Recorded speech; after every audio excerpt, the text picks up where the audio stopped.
नमस्कार, मी शीतल द रीडरमध्ये तुमचे खूप खूप मनापासून स्वागत आहे। या व्हिडिओला लाईक करा, शेअर करा आणि हो, सबस्क्राइब करायला विसरू नका। हा व्हिडिओ कसा वाटला ते कमेंटमधून नक्की कळवा। सुरुवात करूया पुस्तकाच्या भाग 6 ला।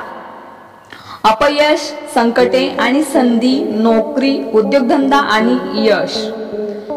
आयुष्यात कोणत्याही गोष्टीत यश मिळवण्यासाठी तुमचा स्वतःची ती गोष्ट पूर्ण करण्याचा निर्धार हा इतर सर्व गोष्टींपेक्षा जास्त महत्त्वाचा आहे। जर तुम्हाला आयुष्यामध्ये खूप संघर्ष करावा लागत असेल तर तुम्ही स्वतःला खूप नशीबवान समजा, कारण देव संघर्ष करायची संधी फक्त त्यांनाच देतो ज्यांच्यामध्ये संघर्ष करण्याची क्षमता असते। जगभरातील कित्येक लोकांना ते करत असलेली नोकरी आवडत नाही, स्वतःचा उद्योगधंदा असावा असे वाटते, पण आयुष्यात जोखीम घ्यायला ते घाबरतात। नवीन उद्योगधंद्यांबरोबर येणाऱ्या जबाबदाऱ्या घ्यायची मानसिक तयारी नसते, नेहमी स्वतःला सुरक्षित ठिकाणी ठेवू पाहतात आणि आयुष्यभर आवडत नसलेली नोकरी करत राहतात। ते ना स्वप्नांसाठी जगतात ना नोकरीमध्ये स्वतःचे 100% देतात। या सर्वांसाठी स्टीव्ह जॉब यांचे एक वाक्य अतिशय प्रेरणादायी आहे। एक तर तुम्ही जे काम करत आहात त्यावर प्रेम करा आणि ज्यावर प्रेम आहे, ज्या कामाची आवड आहे तेच काम करा। हा हमखास यश देणारा मार्ग आहे। नोकरी असो अथवा उद्योगधंदा, दोन्ही असताना कधी कधी अचानक आपल्या समोर अवघड बिकट परिस्थिती येत असते, पण आपण नेहमी त्यात संधी शोधायची आणि सकारात्मक विचार करायचा। एकदा का स्वतःवरचा विश्वास मजबूत झाला की भीती आपोआपच नाहीशी होते। जसे आगीत चावून सलाखून निघाल्याशिवाय लोखंडाचे कणकर पोलाद होत नसते, तसे आपण आपल्या ज्वलंत इच्छाशक्तीने आणि मजबूत निर्धाराने त्या संकटाचे रूपांतर संधीमध्ये करू शकतो। अपयशाचं रूपांतर आणखी पुन्हा प्रयत्न करून यशामध्ये करू शकतो आणि दुःखामधून आपण स्वतःला आणखी कणखर मजबूत होण्यामध्ये बदलू शकतो। नेपोलियन हिल यांच्या मते प्रत्येक येणारी विपत्ती किंवा अपयश किंवा तीव्र दुःख हे येताना नेहमी आपल्याबरोबर एक असं बीज आणते ज्यामध्ये तितक्याच ताकदीचं किंबहुना जास्त शक्तिशाली बीज असतं। तुम्हाला अशा काही गोष्टी ज्या प्रेरणा देतील आणि दिशाही दाखवतील, प्रगतीच्या दिशेने वाटचाल करायला आणखी गती आणतील। म्हणून मी जगभरातील नोकरी आणि उद्योगधंद्यांमध्ये यशस्वी झालेल्या लोकांच्या गोष्टी पुढे दिल्या आहेत, ज्यांनी अक्षरशः शून्यातून आपला प्रवास सुरू केला आणि अनेक यशाची शिखरे काबीज केली। लक्ष्मी मित्तल, जगातील सर्वाधिक श्रीमंत लोकांच्या यादीतील नाव। 15 जून 1950 ला राजस्थानमधील छोट्याशा गावात जन्मलेल्या आणि मध्यमवर्गीय मारवाडी परिवारामधून आलेल्या लक्ष्मी मित्तल यांची गोष्ट म्हणजे कठीण मेहनत, संघर्ष आणि कोणत्याही उद्योगधंद्यासाठी ज्वलंत उदाहरण आहे। ते जगातील सर्वात श्रीमंत व्यक्तींच्या यादीमध्ये आहेत। त्यांना एकेकाळी सेंट झेवियर स्कूलमध्ये प्रवेश नाकारण्यात आला होता, कारण ते हिंदी माध्यमातून शिकले होते, ज्यांच्याविषयी असे बोलले जाते की त्यांनी सर्व दुनियेतील लोखंड गोळा केले आणि सोने वाटले। ते आता दुनियेतील सर्वात शक्तिशाली लोकांमध्ये गणले जातात। लक्ष्मी मित्तल यांचा जन्म जवळजवळ 20 जण असलेल्या कुटुंबात झाला होता। ते सर्वजण जमिनीवर किंवा साध्याशा चटईवर झोपत असत। त्यांच्या छोट्याशा गावात पाणी आणि वीज या दोन्ही सुविधा नव्हत्या। त्यांचे वडील एक व्यावसायिक होते। ते जेव्हा 6 वर्षाचे होते तेव्हा त्यांचा परिवार, त्यांचे 2 भाऊ आणि 1 बहीण असे सर्वजण मिळून कलकत्त्याला आले, जिथे त्यांचे वडील एका छोट्याशा स्टील कंपनीमध्ये पार्टनर बनले। त्यानंतर हळूहळू त्यांची आर्थिक परिस्थिती सुधारू लागली। 10वी पर्यंतचे शिक्षण हिंदी माध्यमातून पूर्ण केल्यानंतर 16 वर्षाचे असताना ते सेंट झेवियर्स कॉलेजमध्ये ऍडमिशन घेण्यासाठी गेले। तिथल्या प्रिन्सिपलनी त्यांची हिंदी माध्यम असल्याने ऍडमिशन देण्यास नकार दिला। लक्ष्मी मित्तल यांना त्यावेळी कोणत्याही कॉलेजमध्ये आरामात ऍडमिशन मिळत होते, पण त्यांची जिद्द होती ती सेंट झेवियर कॉलेजमध्ये ऍडमिशन घेण्याची। त्यांनी प्रयत्न सोडले नाहीत। त्यांनी प्रिन्सिपल सरांना विश्वास दिला की ते जरी हिंदी मीडियम मधून आले असले तरी ते इथं आपल्या गुणवत्तेच्या जोरावर यश मिळवून दाखवतील। त्यांनी ही गोष्ट आव्हान म्हणून घेतली आणि लवकरच स्वतःला सिद्धही केले।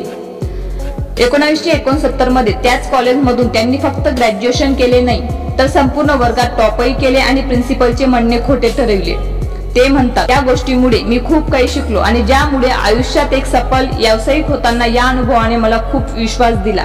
कॉलेजमध्ये शिकताना ते वडिलांना फॅक्टरीच्या कामात मदत करत। ग्रॅज्युएशन नंतर त्यांनी क्लार्क म्हणून आपल्या वडिलांच्या कंपनीत सुरुवात केली, जिथे ते स्वतःच्या कंपनीत सर्व छोटी कामेही स्वतःच करत असत। 1975 मध्ये ते पहिल्यांदा भारताबाहेर मित्रांसोबत जात असताना त्यांनी जपान, सिंगापूर, इंडोनेशिया, हाँगकाँग या देशाची निवड केली। तेव्हा त्यांच्या वडिलांनी त्यांना सांगितले की त्यांनी जी स्टील उद्योगासाठी जकार्ता येथे जमीन खरेदी केली होती, थोडा वेळ काढून इंडोनेशियाला गेल्यावर ती जमीन विकून परत यावं। जेव्हा लक्ष्मी मित्तल इंडोनेशियाला पोहोचले, त्यांनी तिथली जमीन आणि इतर गोष्टींचा विचार केला तर त्यांना असे दिसून आले की भारत देशाच्या तुलनेत इंडोनेशियामध्ये निर्यात कर आणि उद्योगधंद्यासाठी जास्त अनुकूल वातावरण होते आणि त्यांनी त्यांच्या वडिलांना हे पटवून दिले की आपण ही जमीन विकण्यापेक्षा तिथे स्टीलची कंपनी काढू आणि अनुकूल बाबीही वडिलांच्या लक्षात आणून दिल्या। त्यांनी आपल्या सुट्ट्यामध्ये सोडून स्वतःला जेव्हा कामामध्ये गुंतवून घेतले तेव्हा ते फक्त 26 वर्षाचे होते। 1976 मध्ये त्यांनी इस्पात इंटरनॅशनल ही आपली पहिली आंतरराष्ट्रीय कंपनी उघडली। त्यांनी त्यांच्या आयुष्याची 14 वर्ष आपल्या घरची कंपनी ओपन करून ते तिला व्यवस्थित संचालित करण्यापर्यंतची जबाबदारी समर्थपणे पेलली आणि त्यांच्या लक्षात आले की एखादी कंपनी सुरुवातीपासून उभा करणे, संचालित करणे यात कित्येक वर्ष निघून जातात। 1989 मध्ये एका तोट्यात चालणाऱ्या त्रिनिदाद कंपनीचे अधिग्रहण केले। त्यांच्याजवळ जेव्हा फारसे पैसेही नव्हते, पण येत्या 5 वर्षात त्यांनी या तोट्यात असलेल्या कंपनीला फायद्यात आणले आणि मग त्यांनी या कंपनीला विकत घेतले। त्यांनी त्यानंतर पुन्हा 2 कंपन्यांचे अधिग्रहण केले। त्यांना हे जाणवले की विदेशात भारतापेक्षा जास्त संधी आहेत। त्यांना विदेशात आपला व्यापार वाढवण्यात भविष्य दिसत होते, तर त्यांचे वडील आणि बंधूंना मात्र भारतातच व्यापार वाढवावा असे वाटत होते। या काळात लक्ष्मी मित्तल यांच्या घरात धंद्याची पारिवारिक विभागणी झाली। मित्तल आपल्या कुटुंबांसमवेत लंडन येथे स्थायिक झाले आणि आजही ते तिथेच राहतात। त्यांनी कितीतरी तोट्यात चालणाऱ्या कंपन्यांचे अधिग्रहण करून, त्यांचे नवीनीकरण करून आणि त्यांना नफ्यामध्ये आणून जवळजवळ 14 देशांमध्ये आपल्या व्यापाराचा विस्तार केला। आज मित्तल यांची कंपनी जगातील सर्वात बलाढ्य कंपनी आहे। 2000 मध्ये ते जगातील सर्व श्रीमंत व्यक्तींच्या यादीमध्ये 3ऱ्या क्रमांकावर होते। 2017 मध्ये त्यांचे नाव 6 नंबरवर आहे, पण आजही त्यांच्या कंपनीमध्ये जवळजवळ 2,20,000 लोक काम करतात आणि या कंपनीचा टर्नओव्हर 1 लाख करोड रुपयापेक्षाही अधिक आहे। तुम्ही अगदी वीज आणि पाणी यासारख्या मूलभूत सुविधा नसलेल्या गावात जरी जन्मला तरी तुम्ही या जगातील श्रीमंत व्यक्ती बनू शकता। तुमच्या कुठेही जन्म घेण्याने तुम्हाला या जगातील सर्वाधिक श्रीमंत होण्यासाठी तुम्हाला कोणताही कठीण परिस्थिती किंवा कोणतीही अडचण थांबवू शकत नाही। आयुष्यात छोटे छोटे निर्णय घ्या आणि पार पाडा। एक दिवस तुम्ही मोठे मोठे निर्णय घेऊन लोकांना चकित कराल। तुमच्या यशाच्या कक्षा उंचवा, आपल्या निर्णयावर ठाम राहा, आपला कम्फर्ट झोन सोडा आणि पहा, जगात तुमच्यासारख्या धाडसी, निर्णयक्षम आणि मेहनती लोकांची खूप मागणी आहे आणि इतके मोठे यश तुम्ही मिळवू शकता की लोकांना तुमच्याकडे बघतानाही मान उंच करून बघावी लागेल। मायक्रोमॅक्स कंपनी, राहुल शर्मा अशीच उद्योगधंद्याला प्रेरक आणि मायक्रोसॉफ्ट कंपनीचे फाउंडर आणि CEO राहुल शर्मा यांची गोष्ट आपल्याला बरेच काही शिकून जाते। आज दिल्लीमध्ये मेहरौलीमध्ये एका आलिशान बंगल्यामध्ये राहणाऱ्या आणि जगातील सर्वात महागड्या गाड्यांमधून फिरणाऱ्या राहुल शर्मांचे आयुष्य अतिशय खडतर मेहनत आणि कठीण परिश्रमाचे उदाहरण आहे। आज जगातील सर्वात महागड्या गाड्यांमधून फिरणारे राहुल शर्मा एक दिवस बसमध्ये लटकत शाळेला जात असत। दिल्लीच्या एका मध्यमवर्गीय कुटुंबात जन्म घेतलेल्या राहुल यांचे वडील एक शिक्षक होते। एका सर्वसाधारण कुटुंबात जन्म घेतलेल्या राहुलनी आपले इंजिनिअरिंग पूर्ण झाल्यानंतर एका कंपनीत नोकरी सुरू केली। त्यांना ही गोष्ट प्रकर्षाने जाणवली की आपण दुसऱ्यांसाठी काम करण्यापेक्षा स्वतःसाठी काम केले पाहिजे। त्यांना 1990 मध्ये जेव्हा त्यांच्या वडिलांनी कम्प्युटर गिफ्ट केला तो त्यांना खूपच आवडला होता। त्यांनी त्यांच्या प्रोफेशनल करिअर मध्ये मित्र बनलेल्या 3 मित्रांच्या साहाय्याने 2000 साली कंपनीची सुरुवात केली। ही एक IT सॉफ्टवेअर कंपनी होती। पहिले 7 वर्ष असेच गेले। नंतर त्यांनी आपल्या कंपनीचा विस्तार वाढवला आणि एअरटेल कंपनीच्या सोबत PCO विकले। 2007 मध्ये एका दौऱ्यावर असताना त्यांनी पाहिले की लोकांना लाईट नसल्या कारणाने ट्रकच्या बॅटरीच्या साहाय्याने PCO चालवावे लागत होते। इतकंच नव्हे तर PCO वाल्यांजवळ लोक मोबाईलची बॅटरी चार्ज करत होते आणि चार्ज करून देणारे त्यांच्याकडून हवे तितके पैसे उकळत होते। यामुळे राहुल यांच्या मनात एक कल्पना आली, ती म्हणजे खूप वेळेपर्यंत चालणाऱ्या बॅकअप बॅटरी सोबत स्वस्त किमतीत मोबाईल उपलब्ध करणे। त्यांच्या या आयडियाने क्रांती केली आणि मायक्रोमॅक्स मोबाईल कंपनीची सुरुवात झाली। 2150 रुपयामध्ये 1 महिने बॅटरीचा बॅकअप देणारा मोबाईल त्यांनी लॉन्च केला आणि नंतरच्या अवघ्या 10 दिवसात 10,000हून अधिक मोबाईल विकले गेले। ग्रामीण आणि शहरी भागात या कंपनीने आपले नाव कमविले। लोकांच्या गरजा ओळखून त्या गरजा पूर्ण करणारी ही एक नामांकित कंपनी। 2150 रुपयामध्ये 1 महिने बॅटरीचा बॅकअप देणारा मोबाईल त्यांनी लॉन्च केला आणि नंतरच्या अवघ्या 10 दिवसात 10,000हून अधिक मोबाईल विकले गेले। ग्रामीण आणि शहरी भागात या कंपनीने आपले नाव कमविले। लोकांच्या गरजा ओळखून त्या गरजा पूर्ण करणारी ही एक नामांकित कंपनी ठरली। राहुल शर्मा त्यांच्या यशाचं सर्व श्रेय त्यांच्या वडिलांना देतात। त्यांची आताची प्रॉपर्टी 5,000 करोड पेक्षाही अधिक आहे। एक अतिशय सर्वसाधारण कुटुंबात करोडोंचा टर्नओव्हर असलेल्या कंपनीचा CEO हा प्रवास थक्क करणारा आहे। या सर्व यशामध्ये त्यांची कित्येक वर्षाची कठीण मेहनत आणि काहीतरी नवीन करण्याची इच्छाशक्ती आहे। या गोष्टीमधून आपण 2 गोष्टी नक्कीच शिकू शकतो। लोकांच्या अडचणीत तुम्ही तुमच्या उद्योगधंद्याची संधी शोधा। कमीत कमी पैशात जास्तीत जास्त सेवा हा कोणत्याही उद्योगधंद्याचा महामंत्र आहे। हाच फॉर्म्युला वापरून एकेकाळी हेनरी फोर्ड यांनी जगात सर्वात जास्त कार विकल्या होत्या। रतन टाटा यांच्या नॅनो कारची भारतात जी प्रचंड लोकप्रियता आणि मागणी वाढली ती या फॉर्म्युल्यामुळेच। तुम्ही करत असलेल्या कामात जर तुम्ही खुश नसाल आणि तुम्हाला विश्वास आहे की मी इतरांच्यासाठी काम करण्यापेक्षा स्वतःसाठी काम करून यापेक्षा प्रचंड पैसा आणि यश मिळवू शकतो, तर नक्कीच स्वतःच्या आतल्या आवाजावर विश्वास ठेवा। तुमच्या आवडीचे काम कसे ओळखाल? तुम्ही नोकरी करत असा किंवा उद्योगधंदा, तुम्हाला जे तुम्ही काम करत आहात ते काम आनंदाने 12 तास, 16 तास किंवा 18 तास करायची जर तुमची तयारी असेल तर ते काम म्हणजे तुमची आवड आहे असे समजा। कारण माणूस आपल्या आवडीचे कामच आनंदाने इतक्या सहजपणे करू शकतो। तुम्हाला ते काम करत असताना तहान भूकही आठवत नाही किंवा तुम्हाला मिळणाऱ्या अगदी कमी पैशातही तुमची ते काम करायची तयारी असेल तर ते काम म्हणजे तुमची आवड आहे। त्या तुमच्या आवडीच्या कामात तुम्ही एक दिवस इतके पारंगत होता की दुनिया तुमच्याकडे आश्चर्याने विस्मयाने पाहू लागते आणि तुमच्या कामाला पर्यायाने तुम्हाला सलाम करते। गेल केली, टीचर ते सीईओ। गेल केली, टीचर ते सीईओ अशीच आणखी एक तुम्हाला अतिशय प्रेरणा देणारी गोष्ट आहे ती एका शिक्षिकेची। गेल केली ही दक्षिण अमेरिकेतील एका शाळेत शिक्षिकेची नोकरी करत होती, पण त्यांना त्यांच्या जॉबमध्ये आवड वाटत नव्हती। अशा निराशामध्ये असताना त्यांनी एका मुलावर जरा जास्तच राग व्यक्त केला आणि त्यावेळी त्यांनी मनाशी निर्धार केला की त्यांना असं निराशाजनक पश्चाताप करायला लावणारा आयुष्य जगायचे नाहीये। आता मला असे काम करायचे आहे ज्याने मी खुश राहीन, जे मला करायला मनापासून आवडेल। त्यांना हे जाणवलं की त्यांची आवड बँकिंग क्षेत्रात आहे। मग त्यांनी त्यांचा पहिला जॉब बँकेत एक टेलर, पैशांची देवाणघेवाण करणारा बँकेतील कर्मचारी म्हणून सुरू केला। मेहनतीच्या जोरावर गेल हळूहळू प्रगती करू लागली आणि काही वर्षानंतर तिच्या बाळाच्या जन्मानंतर तिने 1 वर्षाचा गॅप घेतला आणि बाळाची देखरेख करत MBA पूर्ण केला। तोही डिस्टिंक्टिव्ह मार्क्स मिळवून आणि त्यांना पुन्हा त्यांची तीच बँकेतील नोकरी सुरू केली। त्यांनी रात्रंदिवस मेहनत केली आणि लवकरच त्यांच्या मेहनतीला यशही मिळू लागले। काही दिवसानंतर त्यांनी दुसऱ्या बाळाच्या जन्मा अगोदर सुट्टी घेतली। आता यावेळी मात्र त्यांना 1-2 नाही तर 3 मुले झाली। आता तर त्यांच्यावर 4 मुलांच्या संगोपनाची जबाबदारी आली। त्या थांबणाऱ्यातील नव्हत्या। त्यांनी त्यांच्या दोन्ही जबाबदाऱ्या तितक्याच समर्थपणे पार पाडण्याचा निर्णय घेतला। बँकेचे दिवसेंदिवस प्रगती करणारे करिअर आणि 4 मुलांचे संगोपन त्यांनी कसे केले असेल याची फक्त आपण कल्पना केलेलीच बरी। अचानक काही कारणास्तव त्यांच्या कुटुंबाने दक्षिण आफ्रिका सोडून ऑस्ट्रेलियाला जाण्याचा निर्णय घेतला। आता नवा देश, नवीन लोक, नवीन जागा, नवीन कंपनी, पण जेव्हा तुमची कुठेही केव्हाही कितीही मेहनत घेण्याची तयारी असते तेव्हा तुम्हाला कोणतेही बंधन अडवू शकत नाही। त्यांनी त्यांची मेहनत सातत्याने चालू ठेवली, नवीन बदलांना उत्साहाने सामोरे गेले आणि 2002 मध्ये त्या ऑस्ट्रेलियाच्या प्रसिद्ध कॉमनवेल्थ बँकेच्या CEO बनल्या।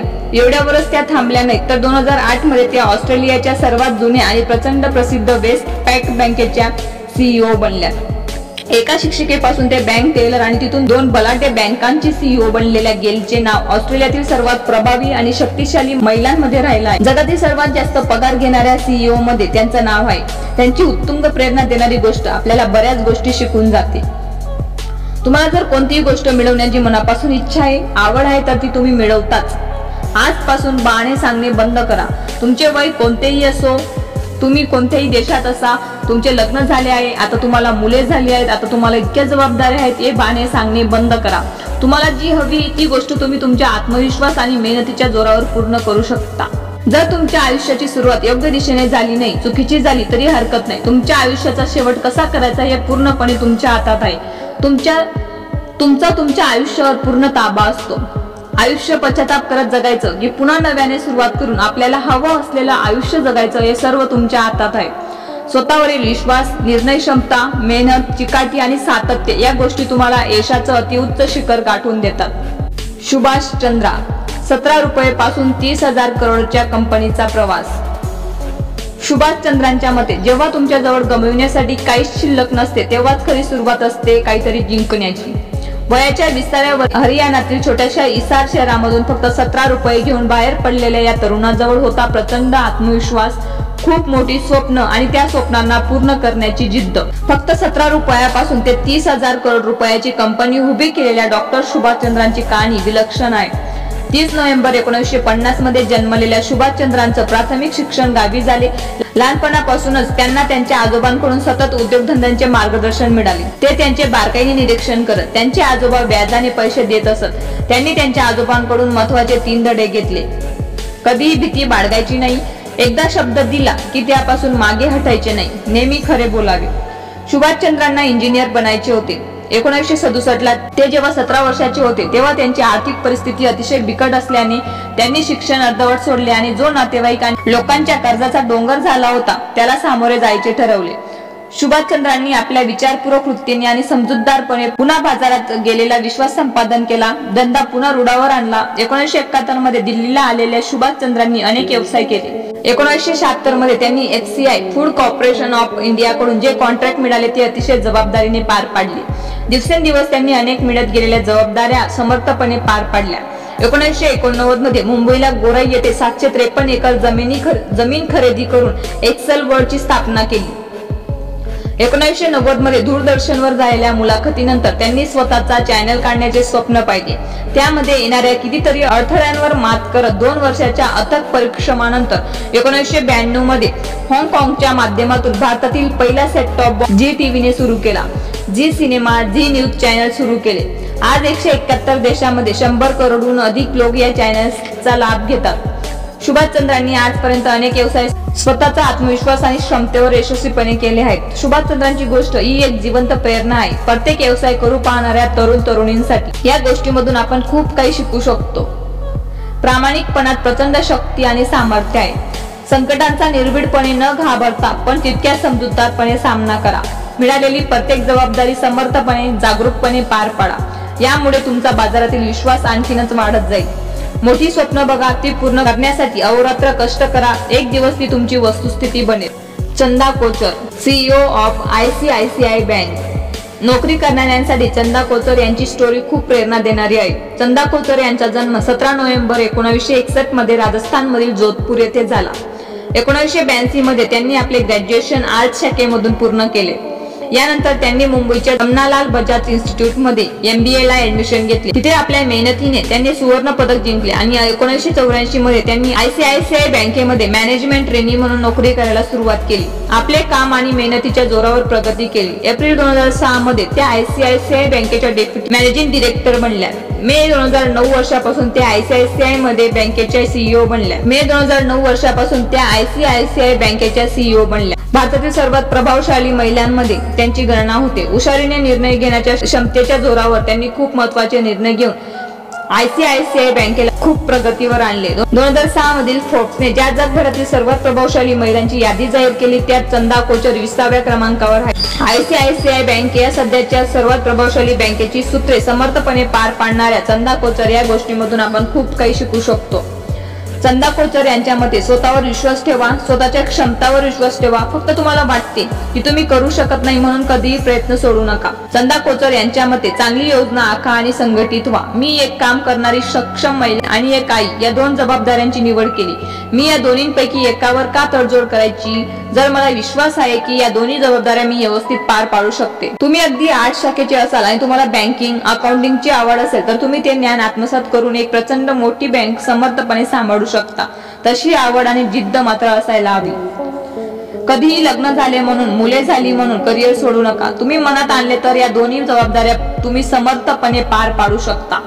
स्वतःच्या क्षमतांवर विश्वास ठेवा. कधीही स्वतःला कशातही कमी समजू नका. तुम्ही कोणतेही काम उत्तमपणे करू शकता. स्वतःची निर्णय क्षमता वाढवा. छोटे छोटे निर्णय घेत स्वतःला आजमवा. एक दिवस मोठमोठ्या निर्णयांची जबाबदारी तुम्ही सक्षमपणे पार पाडली असेल. कधीच अडचणींपुढे हार मानू नका. तुम्ही करू शकत नाही अशी गोष्टच या जगात अस्तित्वात नाही. तुमचा मात्र तेवढा स्वतःवर विश्वास असायला हवा. नोकरीसाठी आणि उद्योगधंद्यांसाठी काही उपयुक्त टिप्स. ऑफिसमध्ये कामाच्या ठिकाणी नेहमी वेळेच्या आधी पोहोचा. तुमच्या ऑफिसची वेळ सकाळी 9:30 ची असेल तर 9:15 कामावर हजर राहा. यामुळे तुमचा वक्तशीरपणा व वेगळेपणा दिसून येईल. कामाच्या वेळात कधीही गप्पा मारू नका. जेवणाची, चहाची सुट्टी यामध्ये तुमच्या गप्पा चालू द्या. अनावश्यक खूप वेळ फोनवर बोलणे, पर्सनल कॉल करणे हे ऑफिसमध्ये काम करताना टाळा. नेहमी सुट्ट्या घेताना नियोजनपूर्वक घ्या. यामुळे सर्वांचीच गैरसोय टाळता येते. नेहमी नवनवीन गोष्टी शिकण्यात उत्साह दाखवा. कधी कधी खूप गरज असेल तेव्हा थोडा वेळ थांबून काम संपवून घरी जा. हातात घेतलेल्या कधी खूप गरज असेल तेव्हा थोडा वेळ थांबून काम संपवून घरी जा. हातात घेतलेल्या कामात तत्परता दाखवा. कामाच्या वेळेत जबाबदारीने शिस्तीने वागा. ऑफिसमध्ये एकमेकांशी सहकाऱ्यांशी सकारात्मक संबंध ठेवा. आपण ऑफिसमध्ये 9 तास घालवतो. ऑफिसमधील आनंदाचे उत्साहाचे वातावरण कामाचा ताण हलका करतो. खूप प्रामाणिक काम करूनही तुमचा बॉस तुमच्या कामाची प्रशंसा करीत नसेल आणि जाणीवपूर्वक तुमच्या मेहनतीकडे दुर्लक्ष करत असेल तर सरळ एकदा त्यांच्या नजरेत तुमचं काम आणून द्या आणि तरी त्यांचा अप्रामाणिकपणा चालूच राहिला तर असा जॉब बदला. कारण जगात काही लोकांना तुमच्या कामापेक्षा चापलूसी त्यांची खोटी स्तुती जास्त आवडते. अशा अप्रामाणिक लोकांबरोबर कामच करणं सोडून द्या. या जगात करोडो कंपन्या आहेत जिथे प्रामाणिक आणि होतकरू लोकांची पुष्कळ मागणी आहे. तुम्हाला खूप जबाबदाऱ्या असतील तर सर्वात आधी दुसरा जॉब शोधा आणि मगच पहिला जॉब सोडा. कारण पैशांचे सोंग आणता येत नाही हेही तितकेच खरे आहे. जेव्हा तुम्हाला स्वतःचा धंदा सुरू करायचा असेल तेव्हा तुमच्यावर असलेल्या आर्थिक जबाबदाऱ्या आणि त्यासाठीच्या उपाययोजना ठरवा. तुमचा नवीन धंदा व्यवस्थितपणे सुरू होण्यासाठी कधी कधी 6 महिने तर कधी कधी वर्षाचाही वेळ लागतो. तेवढ्या वेळेत तुमच्यावर असलेले कर्ज आणि कुटुंबाची जबाबदारी आणि त्यासाठी लागणारा पैसा याची तरतूद आणि योजना करा. प्रत्येक दिवसाचा प्लॅन करा. आज झालेला खर्च आणि मिळालेला फायदा यांची नोंद न चुकता ठेवा. याने तुम्हाला वाढत जाणारा नफा आणि वायफळ खर्च याचा अंदाज येईल. व्यवसाय म्हणजे विक्री. काय शिकू शकता याचा शोध घ्या. काय विकलं जाऊ शकतं हे शोधण्यासाठी फक्त बाजारपेठेत फेरफटका मारा. शेकडो पर्याय सापडतील, शेकडो व्यवसाय सापडतील. त्यापैकी तुम्हाला काय शक्य आहे, आवाक्यात काय आहे ते शोधा. निवडलेल्या व्यवसायाची पूर्ण माहिती करून घ्या. अनुभव नसेल तर योग्य मार्गदर्शन घ्या. व्यवसाय कसा करायचा आहे हे शिकून घ्या. तयारी करा, सुरुवात करा. योग्य जाहिरातीचे पाठबळ द्या. प्रेझेंटेशन भव्य ठेवा. ग्राहकांना आकर्षित करा. नफ्या तोट्याचा हिशोब लगेच करून निराश होऊ नका किंवा तो धंदा करणे सोडू नका. आधी व्यवसायाची अतरंग बघा. व्यवसायाला घाबरू नका, मार्केटिंगला घाबरू नका. मार्केटिंग हे आपल्या रक्तात भिनलेले आहे. त्याला मुक्त करा. न्यूनगंड बाळगू नका. कष्ट असणारच, काम करावं लागणारच, पण परतावाही तेवढाच मोठा असतो. घाबरू नका, गोंधळू नका, निश्चयी राहा. टीका टिप्पणींना महत्त्व देऊ नका.